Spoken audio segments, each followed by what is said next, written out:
Det klip handler om, hvordan man får vist udskriften, og hvordan man kan skalere udskriften på papiret.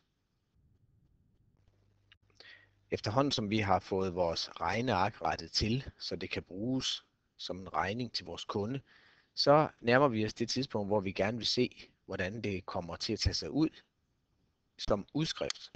Den funktion, den ligger heroppe. Man kan få den frem ved at trykke på Ctrl og F2. Når man kommer over til udskriften, så vil Excel vise, hvordan det ser ud på papiret. Vi kan zoome ind, og vi ser, at her der kommer vores tal selvfølgelig til at stå i øverst venstre hjørne på et ark.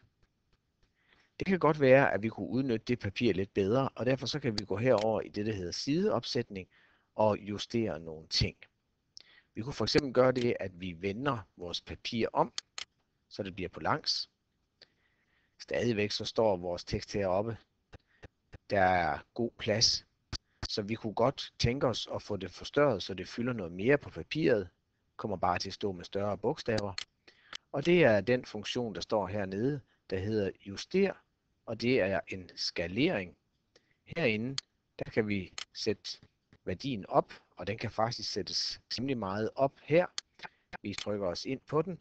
Nu får vi teksten til at fylde næsten hele siden. Det er ikke altid, det er en god idé at gøre det, men det er i hvert fald en god funktion at kende. Vi går tilbage til arkvisning.